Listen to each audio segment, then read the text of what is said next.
So my name is Margaret Drugovich, and I've been the president of Hartwick College for the last 12 years. I am very fortunate to be the president because I myself was a first generation student. My parents did not have the opportunity to go to college, and so I was the first in my family to be able to get a college education.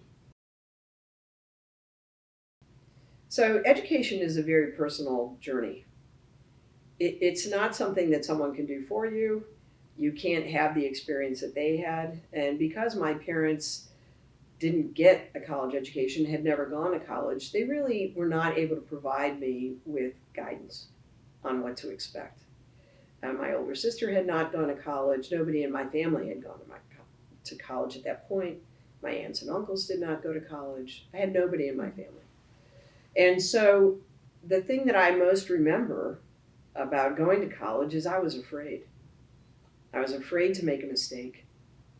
And that kind of fear can really be disabling. It can keep you from taking chances, it can keep you from taking risks. So I think the first couple of weeks of my college, I did nothing but go to class, read every word, ate and slept. That's what I did because I was so afraid that I was going to make a mistake and do something wrong. So I paid a lot of attention to everything that was happening around me because I didn't want to mess up. My parents are making a big investment in my being able to do something they have never done. There were lots of things that surprised me, but I didn't have well-crafted expectations. That was one of the challenges. I didn't really know what to expect. And so every day was a surprise to me. Things would happen. For example, I remember that the woman in the mailroom, like some of our employees here, was very kind to me. I didn't expect that. I didn't know what to do when I got a paperback in organic chemistry and I hadn't gotten an A because I'd always gotten A's in high school. I didn't know what to make of it. I didn't have any way to put it together. So it was like playing with a puzzle and you can't figure out how the parts go together. And it was a slow process of coming to an understanding about what this place was all about. What was the context like? What were people's expectations of me? What did my faculty expect? What did the librarian expect when it was 11 o'clock and I needed to get out of the library? All of these learning experiences, whether they're really big or really small, it was all new. And it wasn't comfortable, but it was exciting. But it wasn't comfortable, and it was exciting. And so it was both of those things. I wanted to get this education so badly, but I had to live with the discomfort of not knowing and building a reality that I could feel comfortable in, which eventually I did. It just took some time. So I think whenever you go into a new situation like this, you're always reaching back into your former experiences, trying to figure out something that you've learned in the past that you can pull forward. And so I was very fortunate that I had teachers when I was in high school who took an interest in me. And that was useful because there were a couple of teachers who really seemed to care very deeply about my education and my ability to become an educated person. And they were able to reach out to me and communicate with me in ways that members of my family were not able to do. And so I took those conversations about, for example, what was it really like to think? And why was that important? Or what were you really supposed to take from a text that you were reading, and what could you make of that? How could you analyze it and think about it in a way that made it a very rich and living document? Those are things that a couple of my faculty members in high school worked with me on and taught me how to do. And I was very grateful to them. And I remember being in college and thinking back on those teachers and saying, what did I learn there that I can bring forward to this experience? And so there were kind faculty in college as well. I think people who dedicate themselves to educating, they really care deeply about people and they care about their students. And And most educators are sincere in their intent to give you a hand and bring you up to a new place. And I found that in college. And so I was able to think back on those experiences, think about my college faculty. And I had a number of college faculty who really expressed a great deal of interest. The key was, and I could have turned away from that interest that they had, but I didn't. And I think that made all the difference. And so when, I was a little bit shy, I wasn't confident in my intellectual abilities. And so at first, when they showed an interest, I had a tendency to want to turn away. But I wouldn't quite let myself do it. And I think that made all the difference because it gave them the opportunity to give me the hand up that they wanted to give. But I had to be open to it, and I had to take a risk, and I had to take a chance. We build confidence that way. I oftentimes talk to our new students who are coming here for the first time when we do our matriculation ceremony, and I tell them that at the end of this experience, I want you to feel a sense of competence and confidence. That is born not just as someone telling you, oh, you're fine, or you'll be fine. It's not the way it happens. It happens because you experience something and you build a sense of personal confidence. And that does happen even for someone who didn't have that in their past, even for someone who didn't have that kind of mentoring and guidance so that I could call. I called home every week, but I didn't call home to talk about how to solve problems. Mm-hmm. I called home to touch base with these people who cared so much about me that they were going to make something possible for me that wasn't possible for them. But the rest of it, I needed to problem solve on my own. So building that confidence, building that muscle around taking some risks, very important part of the learning process. Ask for help. I was terrible at asking for help. And I don't know how much better I got at it, frankly, during the time that I was in college. But I remember being afraid to ask for help. Because when I was in high school, I was an extremely good student, and I was graduated near the top of my class. And I was afraid that people would look at me, if I asked for help, as having already failed.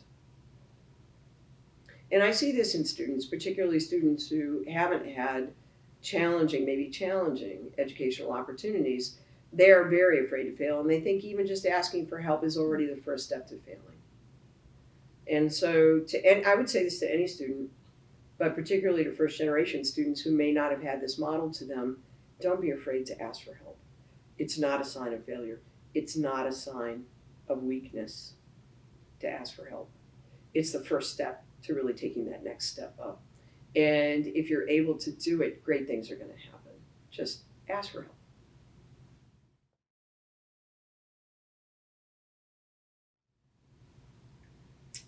I'm not sure that challenges today for a first generation student are really any different than they were for me when I went to college. The challenges that we all experience is we have a lack of knowledge. We have a lack of understanding that's born, understanding is born of both knowledge and experience. And we didn't understand the context we were going into. So we didn't know what kinds of questions to ask. We didn't know where to turn for answers. So we couldn't formulate the question. We didn't know where to go for the answer. It was kind of a mess. And I think that those challenges they eclipse generations. It doesn't really matter. When you're moving into a new environment, and it's unfamiliar to you, and you don't have any frame of reference for it, it's very, very difficult to be a success immediately. So I think that challenge is the same today as it was 10 years ago and 20 years ago and 30 years ago. I think that the best way to overcome that challenge of lack of understanding is to immerse yourself and to ask for help. If you don't know where to go, ask the first person that you see, where do I go to solve this problem? They'll actually probably be helpful or glad to be able to help you. Most people get kind of a psychic lift from being able to do something nice for someone and just answering a simple question. can make somebody really feel good. You're going to make somebody's day by letting them answer what is a simple question for them, which is a key question for you. And so I really would encourage, just put that little bit of courage forward and go ahead and give that person one of the best things going to happen to them in that day. Let them help you to find the answers that you need.